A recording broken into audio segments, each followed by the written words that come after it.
If you see something you don't like, something unseemly or offensive, something vile or disgusting, we'll be happy to take your complaints after the show. At the corner of Fuck You and GoFuckYourselfAvenue.com. I'll see you there. If your path demands you to walk through hell, and I'm feeling walk in as if you own the place.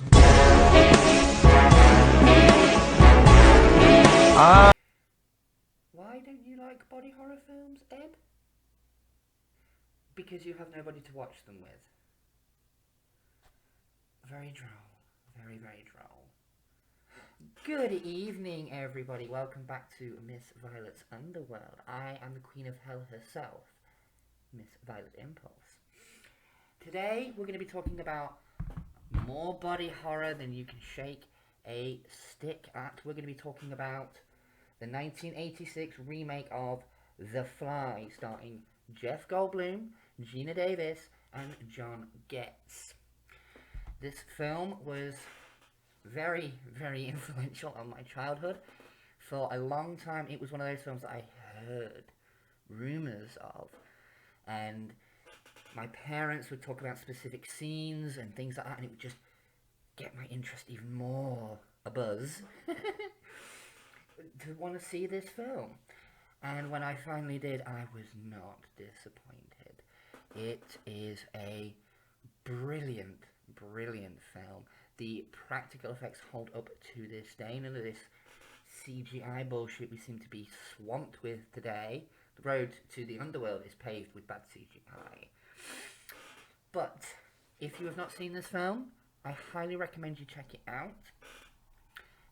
The general story of this wonderful body horror film cruxes all on the discovery of teleportation by Seth Brundle, played by Jeff Goldblum. Very early Jeff Goldblum with his hair all nice and curly, and he spends a lot of the film wearing not a lot of clothing. So, although he does mutate into a gross fly creature, so, you know, enjoy it while it lasts, ladies. I did. But anyway, moving swiftly on with this. What can I say about The Fly that hasn't already been said? Well, not many people seem to realise that it's actually a Mel Brooks film. He produced it, I do believe, because he was known for more comedy films at the time. He didn't want his name splashed all over it because people would assume that it was a comedy film. And it wasn't. It was straight up horror. David Cronenberg at his Cronenbergiest. And if anybody knows the term Cronenberg, you must be a fan of Rick and Morty. And no, I am not covering Rick and Morty. I have never watched it. Like I said, we don't get good reception down here in the underworld. It just doesn't happen. But so the film, the story. I'm losing track of thought. I've been busy torturing people all day. I mean, Mr. Savile's waiting in the other room with some lubricant and some pineapples. I kid. It's Hitler, really. But yes, The Fly. Seth Brundle discovers teleportation. He invents two pods that can transport things from one side to the other, but he's having a problem with living things. A baboon gets flipped inside out. Beautiful effects on that part. He decides to drunkenly try it himself, and a fly gets in the telepod with him. The computer doesn't realise that there's meant to be two separate beings, and it genetically fuses them together. And then the body horror starts. At first he's fine, he feels enhanced, stronger, quicker, and then his body parts start to drop off, and he gets all rotten and manky. But, yeah, I can highly recommend you go and check this film out. It is absolutely amazing. David Cronenberg at his best, Jeff Goldblum at his best, Gina Davis is beautiful and amazing as ever. Little sidestep, one of my favourite films by Gina Davis, and I highly recommend this one, is The Long Kiss Goodnight. Absolutely amazing film. But back to The Fly. There was a sequel, The Fly 2. I may or may not cover that. It depends if there's any fan demand for it. I may cover it or may not. So that all depends on you guys. There was a continuation comic book, but again, that kind of carried on from the end of the second film. It doesn't really have much to do with the first film. But it is a 10 out of 10 body horror film for me. I can highly recommend it. This is the Cinema Reserve edition. It is a 2-disc edition. I will take a closer look at this in my little review station I have over here, and let you guys know what I thought of the actual presentation of this set. But as for the film, 10 out of 10, go and check it out, and I will catch you next time, my sweets. Mwah. Bye. Hello everyone, Miss Violet here, just taking a closer look at my Fly DVD, as I said I would do.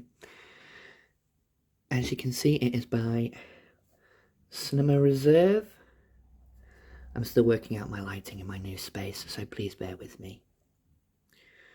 But there's The Fly, Jeff Goldblum, Tina Davis, David Cronenberg's The Fly, Be Afraid, Be Very Afraid. It is a steel tin. It says The Fly along the side, 009, Cinema Reserve. It is a little bit chipped, I've had this a very long time. There we go, here's a list of the special features.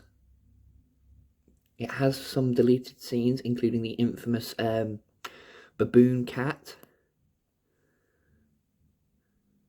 But yeah, on the inside, we have the 2 discs. I think it does have a picture of the telepod behind it, I think. I'm not going to pop these discs out just to double check it, but there you go. And like when I had a look at the thing, it does come with a nice little paper insert. Lie that down there for a minute. There's good old Goldblum in the pod, and that opens out, and it opens out again and again, and you can see there's some behind the scenes stuff there. Makeup process,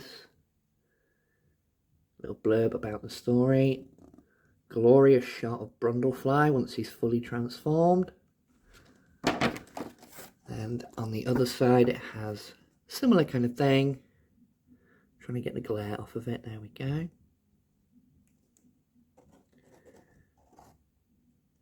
There we go. I love that little sort of fade dissolve into Brundlefly. Very, very cool.